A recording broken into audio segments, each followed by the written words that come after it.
사도행전은 저희들 지금 12장까지 공부를 했는데 1장 8절을 중심으로 말씀이 성취된 책입니다.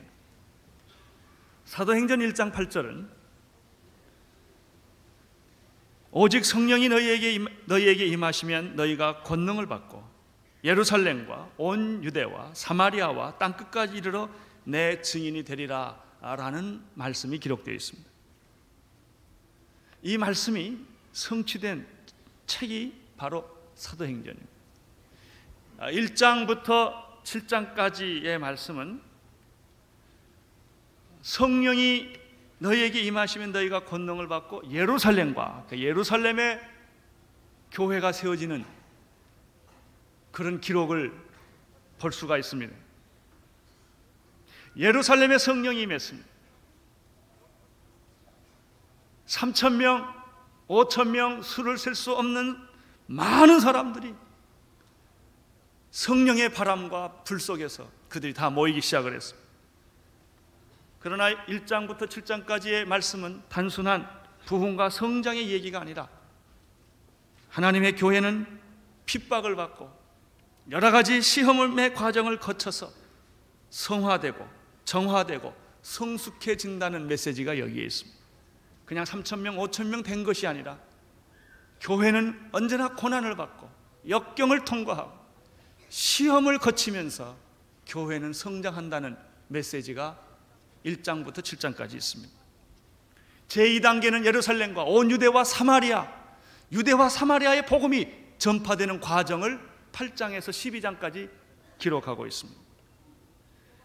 예루살렘 교회는 예루살렘에 머물지를 않았습니다. 유대와 사마리아 전 지역으로 흩어졌습니다. 유대와 사마리아 지방에 있는 유대교를 믿는 이방인들에게까지도 복음이 역사한 것입니다. 이것은 유대인들에게, 예루살렘을 사는 사람들에게는 충격적인 사건이었습니다. 빌립을 중심으로 활동이 시작되었고 사마리아가 복음을 받았다는 말을 듣고 요한과 베드로가 사마리아로 뛰어들어갑니다. 말씀을 전하고 안수를 해서 성령 세례가 임하는 것을 우리가 볼 수가 있습니다. 특별히 유대와 사마리아 지역에 복음이 전달될 때는 고넬료라고 하는 이방인이 가정 전체가 구원받는 그런 사건을 우리가 볼 수가 있습니다. 제3단계는 13장부터 시작됩니다. 오늘 우리가 읽게 되는 이 부분입니다. 13장부터 사도행전이 끝나는 28장까지의 말씀으로서 복음은 드디어 이방인의 땅끝까지, 이방인의 모든 열방의 세계까지 이 복음이 확산되고 전파되고 나타난다고 하는 이 사도행전 1장 8절의 마지막 땅끝까지 복음이 증거되는 그런 역사를 여기서 보여주고 있습니다. 복음이라고 하는 것은 결코 예루살렘에 머물지를 않는 것입니다. 예루살렘에 복음이 왔습니다. 오순절날 성령이 예루살렘에 임했습니다. 그러나 그 복음은 예루살렘에 머물 수가 없습니다. 예루살렘을 머물 수 없을 뿐만 아니라 유다와 사마리아 지방에 머물 수가 없었던 것입니다. 이 복음은 세계로 퍼져나가는 것입니다. 민족과 나라와 모든 계급과 모든 문화적 장벽을 뛰어넘어서 이 복음은 확산되는 것입니다. 복음은 우리에게 왔습니다. 그러나 이 복음은 나에게 머물지를 않습니다. 나에게 제한되질 않습니다. 이 복음은 나를 뛰어넘는 것입니다. 복음이 온누리교회로 왔습니다. 예수 그리스도로 말미암아 온누리교회가 이 땅에 태어났습니다. 여기에 성령의 역사가 있습니다. 그러나 복음은 온누리교회 안으로 제한되지 않습니다. 그분은 그것을 뛰어넘는 분이십니다. 온누리를 뛰어넘어서 이 민족을 뛰어넘어서 이 국가와 나라를 뛰어넘어서 이 복음은 이북까지 가게 될 것입니다. 이 복음은 30억 아시아계로 가게 될 것입니다. 이 복음은 우주적인 복음이기 때문에 그런 것입니다. 우리는 민족과 나라의 장벽을 뛰어넘어서, 문화의 장벽을 뛰어넘어서 복음은 이제 세계로 이방인의 세계로, 열방으로 이 복음이 전진되는 것을 보게 됩니다. 이런 의미에서 사도행전 13장은 사도행전의 분수령과 같은 장이라고 말할 수가 있습니다. 이 복음이 세계로, 열방으로, 모든 민족으로 나아가는 것을 가리켜 우리는 세계 선교라는 말을 씁니다. 특별히 13장 오늘 읽은 1절부터 3절에서 우리는 바로 복음이 우주적인 복음이며 세계로 향하는 복음이며 복음은 제한되지 않는다고 하는 이 엄청난 사실, 이 본질, 복음은 어떻게 세계로 확산되어 나가는가, 세계 선교는 어떻게 이루어지는가 하는 그런 원칙들을 이 1절부터 3절 사이에, 짧은 절이지만 여기서 다 발견하게 됩니다. 이 원리가 28장까지 계속 지속되는 것입니다.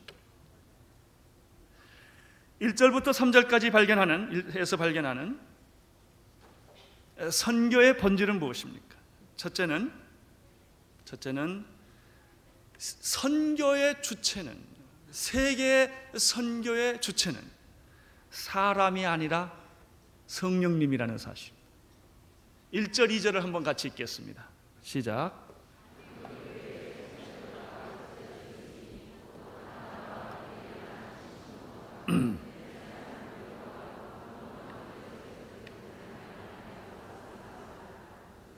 주를 섬겨 금식할 때 성령이 가라사대 내가 불러시키는 이를 위하여 바나바와 사울을 따로 세우라. 특별히 2절을 보면 성령이 가라사대 이렇게 되어 있습니다. 여러분, 선교란 인간의 아이디어나 이상이 아닙니다. 이념도 될 수가 없는 것입니다. 선교는 내가 깨닫는 것이 아닙니다. 사람들이 세미나하고 토론해서 얻어진 결론이 아닙니다. 선교라는 개념은 인간 안에 있는 것이 아닙니다. 아미떼의 아들 요나에게 하나님의 말씀이 임하여 니느웨 성으로 가라고 명령하신 것입니다. 하나님이 말씀하시는 것입니다. 하나님이 명령 내리시는 것입니다. 하나님이 보내시는 것입니다. 이것이 선교입니다. 따라서 선교는 해도 되고 안 해도 되는 것이 아닙니다. 기분 내키면 하는 것이 아닙니다. 선교는 할 수 있고 또 하기 싫으면 하지 않을 수 있는 것이 아닙니다. 선교는 조건 없이 해야 합니다. 반드시 해야 합니다. 왜냐하면 성령님의 선교의 주체이시기 때문에 그렇습니다. 하기 싫어도 해야 되는 것이 선교입니다. 두 번째, 이 말씀 속에서 발견하는 사실이 또 하나 있습니다. 성령님께서 선교의 주체이십니다. 그런데 그러면 성령님께서 어떻게 이 일을 행하시는가 하는 것입니다. 두 번째는 이 선교의 명령을 행하는데 그 수행하는 주체는 지상의 교회라는 사실입니다. 여기 보면 안디옥 교회에 5명의 지도자가 있었다고 말했습니다. 그 사람들의 역할은 선지자 역할과 교사의 역할을 하는 특별히 5명의 지도자들이 있었습니다. 성령님께서 그들에게 말씀하셨다는 것입니다. 성령님께서 선교를 누구에게 맡겼는가? 세상 사람에게 맡기지 않았습니다. 돈 있는 사람에게 맡기지 않았습니다. 지식 있는 사람에게 맡기지 않았습니다. 선교는 하나님의 교회에게 맡긴 것입니다. 우리는 여기서 교회의 본질이 무엇인가를 깨닫게 됩니다. 교회란 무엇인가? 성령의 명령을 받아 선교를 수행하는 곳이다 하는 것입니다. 우리는 사도행전에서 2개의 교회를 모델로 봅니다. 첫째는 예루살렘 교회요, 두 번째는 안디옥 교회입니다. 예루살렘 교회가 안디옥 교회를 낳았습니다. 그렇죠? 저희 교회가 금년이 9주년입니다. 10월 달에 9주년 행사를 합니다. 내년이면 10주년입니다. 우리 장로님들이나 여러분들이 10주년 무슨 일을 하나 해야 될 거라는 생각을 하게 되었습니다. 하나님께서 그 생각을 우리에게 주었습니다.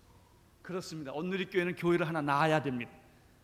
결혼하면 아기를 낳듯이 교회는 교회를 낳아야 합니다. 부끄럽게도 우리 교회가 하나도 아직 낳지를 못했습니다. 내년에는 교회가 하나 탄생되어야 합니다. 우리 온누리교회가 예루살렘적 같은 교회의 의미가 있다면 이제 안디옥 교회를 하나 만들어야 합니다. 바로 그런 메시지가 여기에 있습니다. 예루살렘의 교회의 특징은 무엇입니까? 하나님의 백성들을 구원하기 위한 모교회로 예루살렘 교회를 주셨습니다. 예루살렘 교회를 보면은 설교가 있었습니다. 그 설교를 듣고 하루에 3,000명이 회개하고 돌아와서 세례를 받았습니다. 회개와 성령 세례가 있는 것입니다. 가르침이 있는 것입니다. 떡을 떼는 것이 있었습니다. 거기에 교제가 있었고 구제가 있었습니다. 이것이 바로 예루살렘 교회입니다. 예루살렘 교회의 특징이 있습니다. 12사도가 중심이라는 것입니다. 예수님의 제자였던 12사도가 중심이었습니다. 오순절 성령을 같이 체험했던 120명들이 교회의 중심 세력들이었습니다. 그리고 예루살렘의 교회는 그때 허다한 유대인들의 교회였습니다. 이방인들의 교회가 아니었고 유대인들의 중심으로 모인 교회였다는 것입니다. 우리는 여기에서 교회라고 하는 것은 양육하는 교회라는 것을 알게 됩니다. 구원을 위해서 교회가 있다는 사실을 알게 되는 것입니다. 그러나 교회는 그것으로 끝나는 것이 아닙니다. 예루살렘 교회는 안디옥 교회를 낳은 것입니다. 그런데 이 안디옥 교회가 아주 특이하고 재미있습니다. 안디옥 교회는 어떤 사람들 중심으로 모였습니까? 예루살렘 교회처럼 12사도가 없는 교회입니다. 이 교회는 유대인들만 모이는 그런 특정한 사람들이 모인 교회가 아니었다는 것입니다. 요즘도 서울에 보면 그런 교회들이 있습니다. 이북에서 피난 나온 사람들이 피난민 교회를 만듭니다. 저기 정동 쪽에 중앙일보 앞에 가게 되면 교회가 하나 있는데 거기는 함경도 분들이 많이 모인 교회입니다. 함경도 아닌 분들은 큰 소리도 못합니다. 그 교회 가면. 저기 화곡동에 가면 전라도 교회가 하나 또 있습니다. 다 이렇게 어떤 특징으로 어떤 계층의 사람들이 모일 수 있는 그런 교회들이 있을 수가 있습니다. 이 예루살렘의 교회는 유태인들이 모인 교회고 예수님의 12제자들이 중심된 교회입니다. 그러나 예루살렘 교회가 낳은 안디옥 교회는 그렇지 않다는 것입니다. 사도가 하나도 없습니다. 그리고 이 교회에 모인 구성원을 보면은 인정과 계급과 모든 것을 초월한 다양한 세력들이 이 교회에 모여 있다는 사실을 우리는 알게 됩니다. 오늘 성경의 1절에 보니까 안디옥 교회에 선지자들과 교사들이 있었는데 첫째는 누구입니까? 바나바였습니다. 바나바는 사도행전 4장 36절에 한번 나오는 분인데 출신이 어디 출신입니까? 사이프러스, 지금 구브로입니다. 레이 족속이라고 말했습니다. 두 번째 있는 사람이 누굽니까? 니게르라고 하는 시므온입니다. 니게르는 라틴 말입니다. 시므온은 헬라 말입니다. 니그로에서 나온 말입니다. 피부색이 검은 사람입니다. 그러니까 아프리카에서 어떤 개종자였음이 틀림이 없습니다. 세 번째 나타나는 사람이 있는데 구레네 사람 루기오입니다. 루기오는 로마식 표기법입니다. 이분은 구레네 출신인데 아마 로마의 어떤 영향권을 받은 분이라고 생각할 수가 있습니다. 네 번째 사람이 누굽니까? 헤롯의 젖동생 마나엔이었습니다. 세례 요한을 죽였던 헤롯입니다. 헤롯과 같이 한 유모 밑에서 젖을 같이 먹었기 때문에 젖동생이라고 말하는 것입니다. 어떤 그 당시의 권력 계급층에서 온 사람이라고 대충 추측할 수가 있습니다. 이렇게 볼 때 안디옥 교회는 예루살렘 교회가 굉장히 다르다고 하는 것을 알 수가 있습니다. 그 히브리 유대인들만 모인 것이 아니었습니다. 예수님의 사도들의 전통성만을 고집하는 그런 교회도 아니었습니다. 다양한 세력들이 모여서 그들이 하나님을 찬양하며 영광을 돌리는 그런 교회였다는 것을 알 수가 있습니다. 우리는 여기서 교회의 본질을, 새로운 본질을 하나 봅니다. 그것은 다양한 사람들이 인종과 계급을 초월하는 것이 교회라는 사실입니다. 어떤 특정 인을 위하여 만들어진 것이 교회가 아니라는 것입니다. 미국에 가면 이민교회를 보면 어떤 특정인들을 중심으로 해서 가족들을 중심으로 해서 교회가 생깁니다. 다른 사람들이 오면 터부시합니다. 내 세력을 침범하지 말라고 말합니다. 자기의 세력의 안주처로서 교회를 생각하는 사람들이 많이 있는데 그것은 결정적으로 잘못된 생각입니다. 안디옥 교회를 우리는 좀 더 관심을 가져볼 필요가 있습니다. 안디옥 교회는 선교를 위해서 부름받은 교회입니다. 예루살렘 교회는 양육을 위해서 부름받은 교회입니다. 우리는 교회의 두 가지 본질을 봅니다. 교회는 하나님의 백성들을 모아서 양육하며 교제하며 떡을 떼며 가르치며 구제하며 이런 하나님의 그 나라의 삶을 살도록 도와주는 것이 바로 교회입니다. 그러나 교회는 거기에 머물러 있는 것이 아닙니다. 교회는 바로 세상을 향하여, 세계를 향하여 흩어져 나가는 것이 바로 교회라는 것입니다. 우리는 이 교회의 두 가지 본질을 봅니다. 특별히 안디옥 교회에서 5명의 지도자들이 있었는데 이들의 모습을 통해서 우리는 교회, 특별히 교인들이 어떠해야 되느냐를 발견하게 됩니다. 다시 한번 13장 1절을 보시기를 바랍니다. 시작.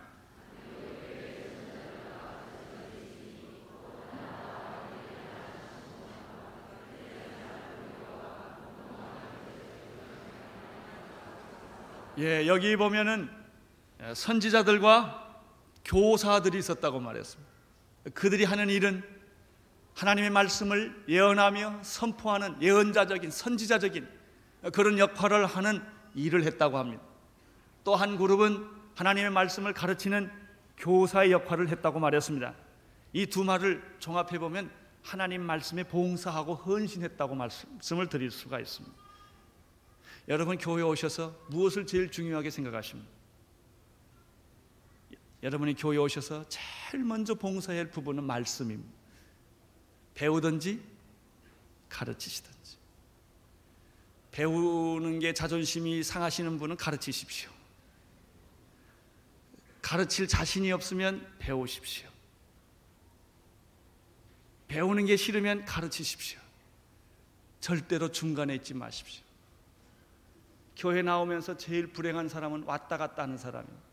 마당만 밟고 있는 사람, 주일날 예배 드리고 가버리는 사람, 그분은 정말 교회의 축복을, 교회의 그 영광스러운 비밀과 축복들을 다 잃어버린 껍데기만을 가지고 사는 사람인 것입니다. 여러분, 말씀에 봉사하시기를 바랍니다. 말씀을 배우십시오. 말씀 안에 들어가십시오. 그리고 이 말씀을 가지고 다른 사람과 나누십시오. 하나님의 말씀은 살았고 운동력이 있는 것입니다. 여러분이 말씀을 배울 때, 말씀을 선포할 때 1대1이든지 그것이 큐티가 됐든지 그것이 많은 사람을 가르치든지 작은 사람을 가르치든지 여러분이 말씀 앞에 섰을 때 능력을 경험하게 되는 것입니다. 우리 성도들의 가장 중요한 본분은 이 선지자적인 역할과 교사의 역할을 감당하는 것입니다. 바로 이런 교회가 안디옥 교회였습니다. 2절을 보시기를 바랍니다. 주를 섬겨. 그분들이 두 번째 한 것이 무엇이었습니까? 주님을 섬기는 것이었습니다. 미니스터였다는 것입니다. 목회를 했다는 말도 됩니다. 그분들은 신실하게 주님을 섬기며 봉사한 사람들이었습니다. 나는 여러분들이 교회에 이런 봉사가 있게 되기를 바랍니다. 이런 섬김이 있게 되기를 바랍니다. 만약 여러분들이 설교만 듣고 간다면 그것은 극장에 와서 영화 한 편 보고 가는 것과 다름이 없는 것입니다. 우리는 삶을 나누어야 합니다. 여러분, 호텔에 가서 아무리 좋은 음식을 먹어도 내가 집에서 먹는 밥만 못하는 것입니다. 내가 밥을 할 줄 알아야 합니다. 빨래도 할 수 있어야 합니다. 내가 설거지도 할 수 있어야 합니다. 내 집을 만질 수 있어야 합니다. 그것이 살아있는 부부인 것입니다. 호텔에 가서 좋은 음식 먹고 오는 사람들은 그것은 가정이 아닙니다. 그것은 호텔입니다. 신앙생활은 호텔과 같은 것이 아니라 가정과 같은 것입니다. 여기서 빨래도 하고 설거지도 하고 수고도 하고 봉사도 하는 것입니다. 내 집을 그렇게 할, 이것이 삶이에요. 많은 사람들은 신앙을 삶으로 가지려고 하지 않고 하나의 멋진 사상으로 갖기를 원하는 것입니다. 그럴 때 그 신앙은 여러분과 아무 상관이 없게 됩니다. 봉사하는 사람이 되기를 바랍니다. 주님을 섬길 수 있는 사람이 되기를 바랍니다. 호텔에서 가서 음식만 먹는 사람이 아니라 여러분이 밥을 지어서 먹을 수 있게 되기를 바라는 것입니다. 신앙은 생활인 것입니다. 섬기는 것입니다. 교회 구석구석에 와서 섬길 수 있게 되기를 바랍니다. 그 사람은 교회에 대한 애정이 있습니다. 교회 왔다 갔다 와서 얻어먹고 가는 사람들은 어려운 일이 있을 때 다 흩어져 버리는 사람입니다. 고난이 있을 때 함께 동참하지 못하는 것입니다. 나는 이런 사람을 생각을 해봅니다. 매일 교회 출근을 하루에 한 번씩 교회 마당을 한번 밟고 가는 거예요. 일이 없어도 집에 갈 때 그냥 교회를 거쳐가는 거예요. 그냥 교회 잠깐 와서 기도하고 가는 거예요. 그런 사람과 일주일 동안 까맣게 잊어버렸다가 주일날 교회 오는 사람과는 하늘과 땅 차이인 것입니다. 이 사람들은 주님을 섬기면서 교회를 섬겼습니다. 세 번째 보면은 저들이 주를 섬겨 뭐 할 때라고 그랬습니까? 금식할 때라고 말했습니다. 여러분, 이 사람들은 금식할 줄 아는 사람이었습니다. 필요하면 금식을 했습니다. 예수를 10년, 20년 믿으면서 금식 한 번 안 해본 사람들이 있습니다. 참 위대한 사람들입니다. 산기도 한 번 안 가본 사람들이 있습니다. 10년, 20년 예수 믿으면서 성경 한 번 제대로 못 읽어본 사람 많습니다. 난 참 대단하다고 생각합니다. 어떻게 이렇게 존재하십니까? 여러분, 우리가 신앙생활은 그렇게 편한 것이 아닙니다. 전쟁과 같은 것입니다. 영적 전쟁인 것입니다. 정말 땀이 피가 되도록 기도하지 않으면 견딜 수 없는 일들이 있는 것이 우리의 신앙의 현장인 것입니다. 금식하지 않으면 견딜 수가 없는 것입니다. 밤을 새우지 않으면 견딜 수 없는 것이 우리 신앙의 현실인 것입니다. 그들은 금식하며 주님을 섬겼습니다. 기도하면서 주님을 섬겼습니다. 이것이 바로 초대교회 성도들의 모습이었습니다. 우리들이 여러 가지 일들을 많이 합니다. 위원회가 많습니다. 성가대를 합니다. 유년지대학교 봉사를 합니다. 그러나 그런 일을 했다고 성경이 말하고 있지 않습니다. 여러분이 그런 일들은 다 우리가 할 수 있습니다. 그러나 그것보다 중요한 것은 말씀의 봉사라는 것입니다. 무슨 일을 하든지 성경 중심이어야 한다는 것입니다. 무슨 일을 하든지 주님께 헌신하고 희생하는 봉사가 있어야 된다는 것입니다. 무슨 일을 하든지 금식하는 일이 있어야 된다는 것입니다. 여러분, 일 중심으로 가면 우리는 위기에 만나게 됩니다. 일은 할 수도 있고 안 할 수도 있어야 합니다. 일을 하다가 그것을 포기할 수도 있어야 합니다. 일이 나의 우상이 아니기 때문에 그런 것입니다. 우리가 포기할 수 없는 것은 기도인 것입니다. 때를 얻든지 못 얻든지 말씀 안에 서 있어야 하며 우리가 어떤 형편에 있어서든지 기도를 해야 한다는 것입니다. 기도를 하고 있다면, 우리가 금식을 하고 있다면, 말씀 앞에 설 수 있다면 우리에게 어떤 일을 맡겨주더라도 그것은 문제가 되지 않습니다. 그러나 기도를 하고 있지 않다면, 금식하고 있지 않다면, 우리들이 정말 하나님 앞에서 섬기는 자세가 없다면, 말씀 앞에 서 있지 않다면 아무리 위대한 일을 맡겨줘도 그것은 위기가 될 수 있다는 것입니다.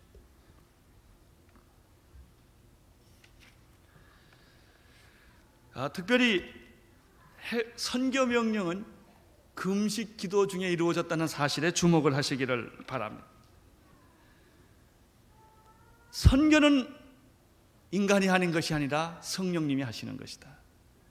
선교는 성령님이 하시는데 지상의 교회를 통하여 선교를 수행한다. 그런데 더 중요한 메시지가 여기 하나 있습니다. 그럼 선교는 어떻게 결정되느냐 하는 것입니다. 하나님께서 언제 말씀하시냐는 것입니다. 이분들이 회의하거나 세미나를 하거나 토론해서 선교가 결정되지 않았다는 사실에 주의를 해야 합니다. 오늘날 교회의 실수는, 교회의 위기는 너무나 많은 회의가 있다는 것입니다. 너무나 많은 세미나가 있다는 것입니다. 너무나 많은 토론이 있다는 것입니다. 많은 사람들이 교회를 다수결로 결정하려고 합니다. 여러분, 모세는 다수결에 의해서 선택된 사람이 아닙니다. 하나님이 직접 임명한 것입니다. 교회에서 민주주의가 나오긴 했지만 교회는 민주주의가 아닙니다. 영적이어야 하는 것입니다. 기도하는 공동체인 것입니다. 하나님의 명령에 의하여 움직이는 공동체이지 사람의 뜻에 모여서 교회가 결정되는 것이 아닙니다. 오늘 선교의 위기는 사람들이 의논하고 토론하고 세미나에서 선교를 결정하는 데 있는 것입니다. 정말 선교를 하기를 위해 원한다면 우리는 하루, 이틀, 한 달, 1년 무릎 꿇고 기도해야 하는 것입니다. 기도하면 음성을 들려줍니다.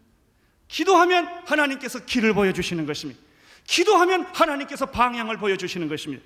그대로 순종하는 것이 선교입니다. 우리는 하나님을 설득해서는 안 됩니다. 우리는 하나님을 내 선교위원회에 모시려고 해서는 안 된다고 하는 사실입니다. 그러나 너무나 많은 사람들이 인위적인 선교를 하고 있다는 사실입니다. 너무나 많은 사람들이 인위적인 방향을 결정하고 있다는 것입니다. 선교 헌금을 작정하는 것이나 선교 정책을 결정하는 것도 세미나나 토론을 위해서 만들어지는 것이 아닙니다. 저는 무슨 에딘버러 대회라든지 무슨 서울 대회라든지 휘튼 대회라든지 하는 것에 대해서 한편으로 동의하면서도 한편으로 제가 참 동의하지 않는 부분이 있어요. 그런 회의를 해서 얻어진 결론은 선언문 하나밖에 없다는 사실입니다. 서울 선언문, 휘튼 선언문, 그것으로 선교가 다 됐다고 착각하기 쉬운 것입니다. 정말 선교는 무릎 꿇고 금식하며 기도할 때 이루어지는 것입니다. 나는 요즘에 우리 교회 새벽 기도가, 특별 새벽 기도 한 600여 명이 오셔서 기도를 하는데 기도 소리가 달라졌어요. 기도도요, 간신히 하는 기도가 있고요, 차고 넘치는 기도가 있어요.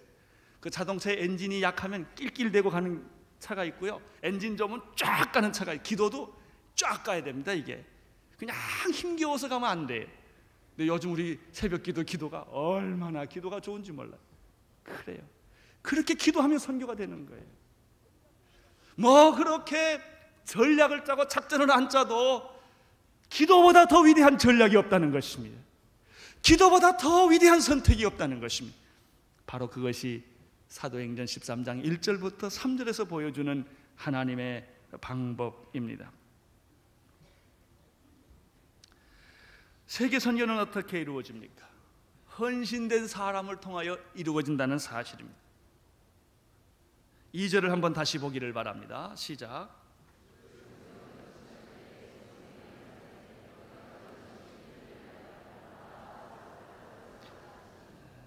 주를 섬겨 금식할 때 성령이 가라사대 내가 불러 시키는 일을 위하여 바나바와 사울을 따로 세우라 하시니. 세계 선교는 모든 사람이 다 하는 것이지만 특별히 부름받은 사람이 있다는 것입니다. 여기 보면 따로 세우라는 말씀이 있습니다. 하나님께서 바나바와 사울을 갑자기 선교하라 이러지 않았다는 사실을 기억하시기를 바랍니다. 바로 이 자리에 음성을 들려줘 가지고 바나바야 너는 떠나라 이렇게 하지 않았다는 거예요. 오래전부터 바나바와 사울을 준비시켰다는 사실입니다. 바나바와 사울을 하나님이 부르셔서 계속해서 기도하게 하시고 선교일에 참여하게 하시고 훈련을 시키는 것입니다. 나는 여러분들 중에도 그런 분이 있는 줄로 믿습니다. 어떤 사람은요, 선교 그러면 귀가 번쩍 뜨는 사람이 있어요. 누가 부르지도 않는데 자꾸 쫓아다니는 사람이 있어요. 그냥 거기 좋은 거예요. 그냥 마음이 그냥 가는 거예요. 어느 나라를 생각하면 눈물이 그냥 막 나요. 왜 내가 이렇게 눈물이 나지? 잘 몰라요. 가슴이 찡해요. 그런 세월을 자꾸 보내는 거예요. 그러면서도 계속 보통 사람처럼 살아가는 것이죠. 그러나 하나님은 그를 준비시키고 있었다는 사실입니다. 하나님은 사울을 준비시키고 있었다는 사실입니다. 하나님은 바나바를 준비시키고 있었다는 사실입니다. 나는 여러분 중에도 누군가 여러분 중에 하나님이 준비시키는 사람이 있는 줄로 믿습니다. 그분들은 내 설교를 들으면 금방 알 거예요. 그런데 하나님이 금식하고 기도하고 있는 중에 그를 부르신 거예요. 바나바와 사울을 따로 세워서 내가 계획한 하나의 일이 있다, 내가 준비한 하나의 일이 있다, 그 일을 위하여 이 사람을 헌신시켜라 하는 것입니다. 여기서 따로 세운다는 말은 구분한다는 말입니다. 구별한다는 말입니다. 어떤 속박이나 제도로부터 해방시킨다는 말입니다. 그 사람이 지금 여기서 일을 하고 있는데 그 사람을 따로 떼어서 이제 그 일을 그만하게 하고 이 일만을 전념하도록 구분을 시키라는 뜻입니다. 선교란 그런 것입니다. 이 일도 하고 저 일도 하는 것이 아닙니다. 하나님이 그 일을 위하여 특별히 불러주신 것입니다. 우리는 이것을 좀 더 쉽게 이해하기 위하여 목사라는 그 직책을 생각할 수가 있습니다. 제가 신학교 다닐 때 보면 동창생 중에 하나가 55세에 오신 분이 있었어요. 그래서 제가 물었어요. 이 나이에 와서 어쩌자고 오셨냐고. 이제 3년 동안 공부하고 2년 인턴십하고 그리고 목사고시도 반 떨어지는데 목사고시 보고 목사가 되면 은퇴할 나이가 돼. 그래도 그분이 하는 말이, 그래도 이 길을 내가 55년을 피해왔는데 마지막 더 이상 피할 수가 없어서 여기 왔다고 그런 간증을 한 분이 있었습니다. 그렇습니다. 그는 하나님이 부른 사람이었는데 이 핑계 저 핑계하고 도망 다녔던 것입니다. 늦게라도 하나님이 불러주셔서 오게 되었습니다. 내가 어떤 직장을 가지고 결혼 생활하고 다 하다가 하나님 불러서 그걸 다 그만두고 신학교에 가서 목회를 하는 것입니다. 졸업하고 목회를 하게 되는 것입니다. 하나님의 일을 하게 되는 것입니다. 하나님의 일을 할 사람이 세상 일을 하면 하나님이 기뻐하지 않습니다. 레위 족속이 사업을 하면 기뻐하지 않습니다. 그는 하나님의 일을 해야 합니다. 그가 사업에 능력이 있고 재능이 많다 할지라도 그는 다른 일에 봉사하지 않도록 하나님이 그를 특별히 세워서 불러주셨던 것입니다. 선교사가 그런 사람이 있습니다. 의사가 있었는데 그가 돈을 벌고 잘 있었는데 하나님이 그 일을 하지 않게 하고 선교사로 보내는 것입니다. 그는 구별돼서 따로 떼어져서 세상 일을 그만두고 가게 하는 것입니다. 바로 이런 것을 여기서 의미하는 것입니다. 하나님께서 바나바와 사울을 목회하고 있었는데 교회 안디옥 교회를 섬기고 있었는데 그 일을 하지 말라는 것입니다. 목회를 그만두라는 것입니다. 그리고 너는 특별하게 부름을 받았기 때문에 내가 너에게 준비하고 계획한 일을 하라고 구별해서 따로 떼어서 해방을 시켜서 속박해서 릴리스 시키는 것입니다. 그 일만 하게 했다는 것입니다. 이렇게 해서 세계 선교가 시작되는 것입니다.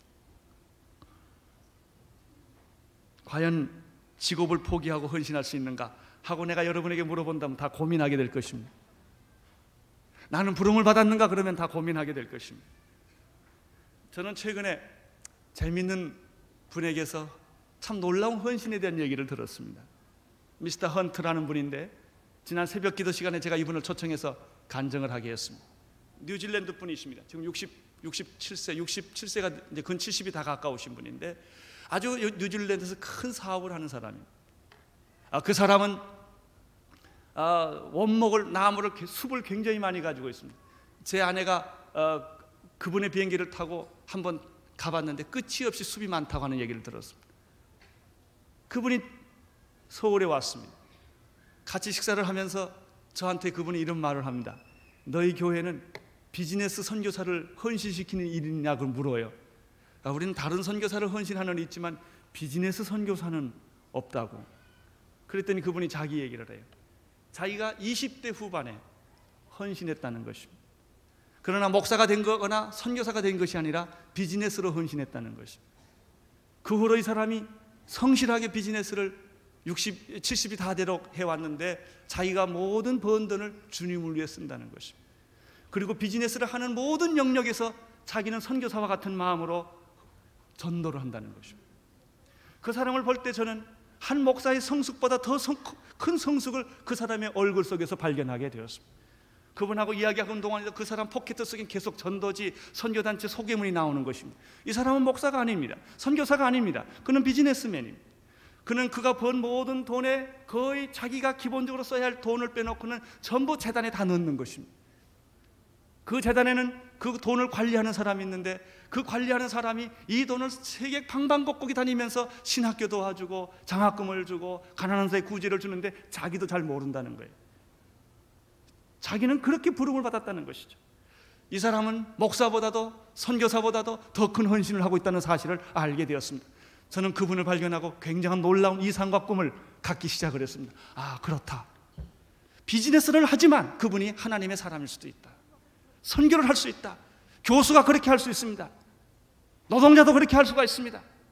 대부분의 사람들은 이렇게 말합니다. 내가 돈을 벌어서 주를 위해 쓰겠다고 말을 합니다. 많은 내가 헌신했다고 말을 하지는 않습니다. 나는 오늘 이 교회가 헌신할 수 있는 비즈니스맨들이 있기를 바랍니다. 그냥 돈 많이 벌어서 내가 주님을 위해서 쓰겠다가 아닙니다. 나는 오늘 이 교회 교인들 가운데 헌신한 교수들이 있게 되기를 바랍니다. 나를 위해서 교수하는 것이 아니라 주님을 위해서 교수를 하는 것입니다. 그 사람은 1년에 해외여행을 얼마 다니냐고 내가 물었더니 6개월 동안은 해외여행을 한다는 거예요. 왜 그렇게 다니냐면 전도하러 다니기 때문에. 6개월은 자기 집에서 뉴질랜드가 살지만은 계속 전도를 하는 것입니다. 이 사람은 중국에 비즈니스가 없어요. 내가 보니까. 그래도 중국을 몇 번 갔다 왔냐고 그랬더니 40번을 갔다 왔다. 시간만 있으면 가서 이 사람 만나서 전도하고 저 사람 만나서 전도하고, 예수 안 믿는 사람은 전도하고, 예수 믿는 사람을 만나면 그들이 선교단체를 도울 수 있도록 연결을 해주는 것입니다. 나는 그 사람에게서 엄청나고 위대한 사역을 발견하게 된 것입니다. 한 평신도가 자기의 삶을 헌신했을 때 내가 무슨 직업을 갖든지 그것이 내 인생의 목적이 아니고 내 돈벌이 수단이 아니고 내가 살 수 있는 삶의 수준은 이 이상 살지 않기로 결정을 한 거예요. 그 사람은 2차 대전 때 입었던 옷 같은 옷을 입고 다니는데 그 몸에는 쇠붙이가 있어서 쩔룩쩔룩거리고 다닙니다. 그 몸속에는 화려한 것이 없습니다.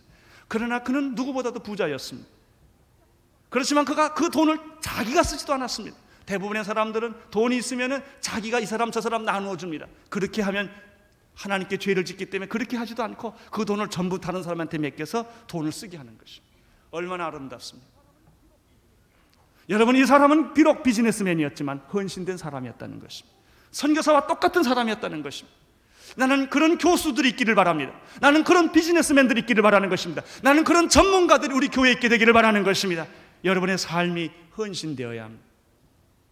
헌신되지 않고서는 아무 일도 이루어지지 않기 때문입니다. 3절을 보시기를 바랍니다. 시작. 우리가 다섯째 이 본문에서 발견하는 선교의 또 하나의 원리는 선교의 시작은 순종에서부터 비롯된다는 것입니다.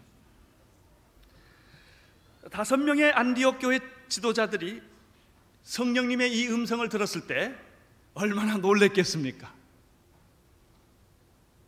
생각해 보십시오. 5명 중에 2명을 보내라는 것입니다. 생각해 보십시오. 그 중에서도 바나바와 사울을 보내라는 것입니다. 그 사람들은 이렇게 질문했을 것입니다. 그러면 우리는 어떡하라고? 이 두 사람이 가버리고 나면 안디옥 교회는 누가 목회하라고? 얼마나 당황했겠습니까? 만약에 그럴 리는 없겠지만 그럴 일도 있을 수 있죠.